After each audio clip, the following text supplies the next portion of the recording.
This week we've been looking at restoring our soul, mastering our emotions. And that yesterday we saw that we've got to own our issues and deal with our issues and not allow those issues to affect our identity. Oftentimes when we experience trauma in life and we start to pick up some baggage, we allow that to determine our identity, and then we live from a sense of lack in our hearts.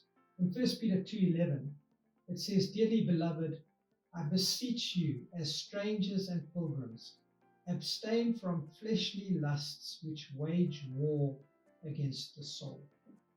Now notice what he's saying here. He's beseeching us, he's imploring us. He's saying, please guys, you've got to recognize, man, that we are strangers and pilgrims in this world, and we need to abstain from fleshly lusts, this world system, these desires that are perpetuating a sense of lack upon us, and then they wage war against the soul, your mind, your will, and your emotions. Everything in this world system is designed for you to experience lack in your life and in your emotions, for you to feel that you are not enough.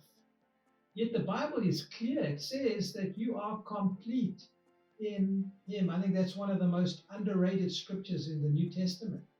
But we are limited by every vain and unbelief in our hearts. And these imaginations keep us from experiencing our completeness in Christ. And our beliefs dominate our view of life, and they dominate our emotions, because what I believe is going to affect what I experience in my emotions. And the encouragement that we have in the New Testament is that we need to renew our minds. But I want to focus on 2 Corinthians chapter 10, verse 5. It says, "Casting down imaginations and every high thing that exalts itself against the knowledge of God, and bringing into captivity every thought to the obedience of Christ."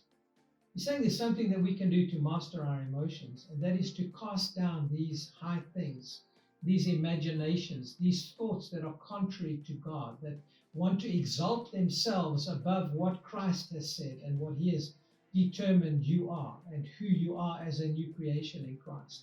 For you to experience peace, you have to believe that you've been made righteous. And that righteousness has to affect your emotions. I can't just believe in my head, okay, I've been made righteous, but it still hasn't affected me emotionally. And I will know that my emotions are not connected to my righteousness when I'm not living with peace. Because it says, therefore, being justified, being made righteous by God, we have peace through Christ. So I want to encourage you to master your emotions. Admit that you've got an issue. Don't blame, but begin to renew your mind to what Jesus Christ has done, and cast down these imaginations that want to exalt themselves above God and what He's done in you. You're righteous not because of what you've done. You're righteous because of what Jesus has done. And believing that produces peace. Allow that to affect your heart. Begin to confess this throughout the day today.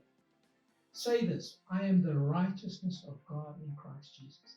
And just say it over and over and over, and connect your imagination to that identity, that new identity, so that you can live in the truth of who you are as a new creation. Always remember, you're highly favored and deeply loved of God.